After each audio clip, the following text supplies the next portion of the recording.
Excitement में रहते हैं ना, मतलब हर प्रॉब्लम उनकी लाइफ में है, दिन में 50 दवाइयां खा रहे हैं लेकिन बड़े एक्साइटमेंट से। साथियों,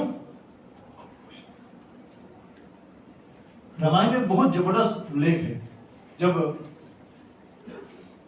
वनवास हो जाता है भगवान श्री राम को, तो वनवास होने के बाद उनकी लाइफ में बहुत सारे कष्ट आते हैं, बहुत सारे प्रॉब्लम आते हैं। वनवास मतलब उनका राज तिलक होने वाला होता है, राज तिलक होने वाला है, सुबह सुबह बोलने वाले हैप्पी बर्थडे, और अचानक क्या हो जाता है, दूसरा का हैप्पी बर्थडे हो जाता है, सीधा वनवास।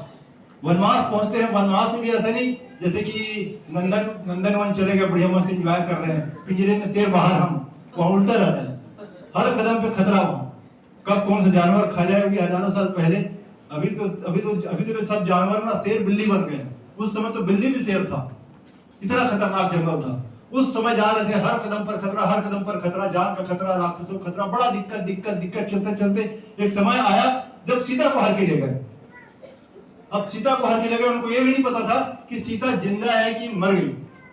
उसमें उल्लेख हो, बोलते हैं कि अपने लक्ष्मण को जब कुटिया में नहीं मिलती, बोलते हैं कि लक्ष्मण पक्का राक्षस लोग सीता को खा लिए होंगे, क्योंकि वो बड़ी सुंदर दिखती है, और राक्षस लोग तो हिरण को मांस ज्यादा पसंद करते हैं, तो बड़ी सुंदर दिखती, हो सकता है खाई नहीं हो उसको।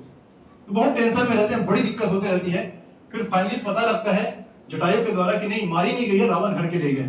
तो और बड़े टेंशन में रहते हैं कि रावण है कौन, हमको तो पता भी नहीं, ना फोटो है, ना व्हाट्सएप है उसका, ना कुछ समझ नहीं आ रहा है, रहता कहाँ है, ना कोई उसका मैप है, ना कोई एड्रेस है, ना कोई उसका चिपकाया फोटो, कहीं पता कहाँ करे। सोचो कितना बड़ा टेंशन। लोग केवल एक जिला में पत्नी बच्चे गुम जाते हैं तो पुलिस नहीं खोज पाती, पूरी फौज मिलाकर। उसका तो ये नहीं पता था कि देश में है कि अलग देश में है कि मंगल ग्रह में, दुनिया में कहाँ, पता नहीं था, क्योंकि उस समय तो रावण कहीं ना कहीं चल देता था ना, उसके पास विमान था उस समय, एकमात्र हेलीकॉप्टर उसी के पास में था, तो पता नहीं कहाँ भाग जाए।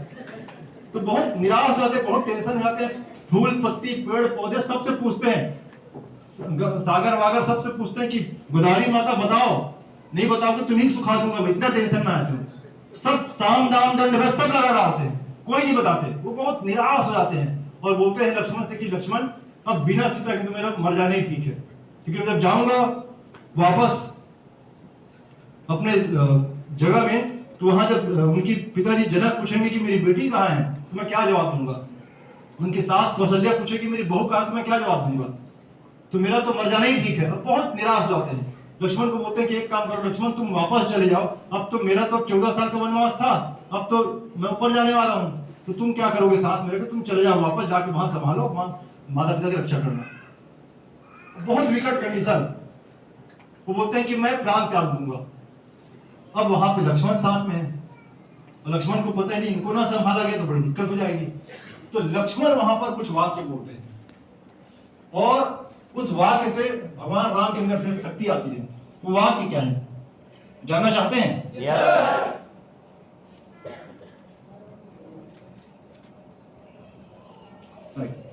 संस्कृत में वर्ड है अर्थो ही नष्ट कार्यात् निदाधिगम्यते। उसका हिंदी में अर्थ है कि जिनका प्रयत्न और धन, ये वाल्मीकि रामायण में साथियों, जिनका प्रयत्न और धन नष्ट हो गया है, वे पुरुष जिनका प्रयत्न और धन, मतलब वो एफर्ट लगा रहे हैं पर नष्ट हो गए, धन नष्ट हो गए, वे पुरुष यदि उत्साह पूर्वक उद्योग न करें, उत्साह पूर्वक कॉन्फिडेंस एक्साइटमेंट के साथ उद्योग मतलब काम न करें, तो उन्हें उस अभिष्ट अर्थ की प्राप्ति नहीं हो सकती, जो वो चाहते हैं उसकी कभी प्राप्ति नहीं हो सकती।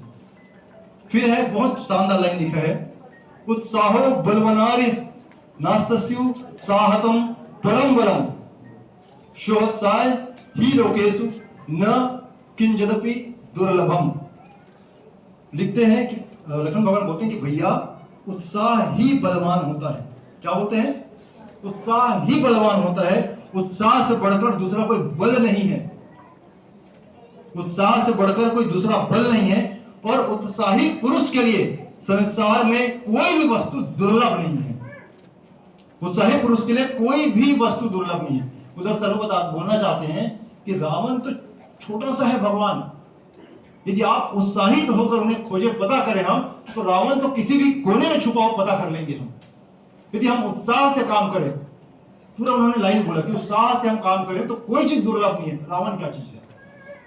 तो ये जब बात वो कहे, उसके बाद फिर एक बात बोले कि जिनके हृदय उत्साहवंत पुरुषा नविशंति कर्मसु उत्साह मात्र मातृश्य प्रतिपालम जानकीम, जिनके हृदय में उत्साह होता है वे पुरुष कठिन से कठिन कार्य आ पड़ने पर भी हिम्मत नहीं हारते।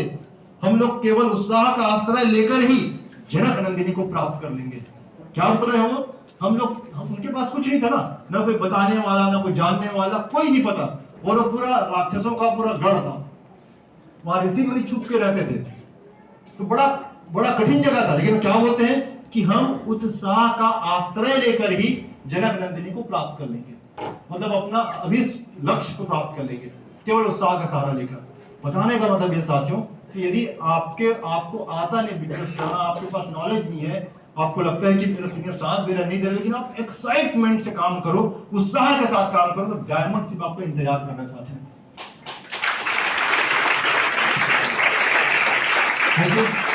और इसका बहुत बड़ा लाइव एग्जांपल बताता हूं। जितेंद्र जी एक बार खड़े होंगे प्लीज।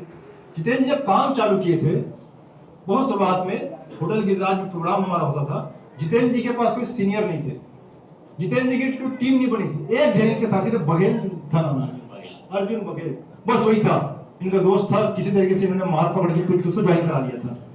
मन से भी काम नहीं करते, बस साथ में आते थे, लेकिन ये अकेले खड़े रहते थे। और अकेले भयंकर शुरू से एक्साइटमेंट। पैसा कितना आया था? जीरो। काम कितना? जीरो।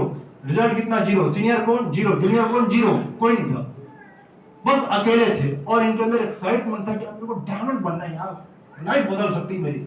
उस एक्साइटमेंट से काम करते थे। उस एक्साइटमेंट का नतीजा ये हुआ, इनके पास चीजें कुछ नहीं थी, पढ़े लिखे बेचारे जीरो थे, बहुत कम पढ़े लिखे थे। परिवार का बैकग्राउंड क्या था? कोई थे नहीं परिवार में, सब रहते थे बालाघाट तरफ। तो यहाँ पे क्या था, इनका बैकग्राउंड पूरी तरीके से जीरो था। इनके साथ क्या चीज थी? एकमात्र एक्साइटमेंट। एक्साइटमेंट, उत्साह था। वो एक्साइटमेंट हर टाइम दिखाते थे। मान लो उनको जवाबदारी मिल गई साउंड बजाने की, साउंड बजाने के लिए बैठते थे, साउंड बजाते रहते थे। जब भी कुछ ताली वाली बात आती, सबसे खुश होकर ताली बजाते थे। ऐसा ताली बजाते कि आज मैं डायमंड बन गया हूं, पूरा हॉल में माहौल चल जाता था। इनके एक्साइटमेंट के कारण प्रॉब्लम तो लाख आई होगी, सीनियर नहीं है, जूनियर नहीं है, आता नहीं बिजनेस करना, तो प्रॉब्लम कैसी नहीं? प्रॉब्लम तो लाख नहीं होगी, पर प्रॉब्लम इनको अफेक्ट नहीं कर पाई, प्रॉब्लम इनको नुकसान नहीं कर पाई, उल्टा उस प्रॉब्लम पे चढ़ के आज डायमंड बन चुके हैं। तालियां बजाइए।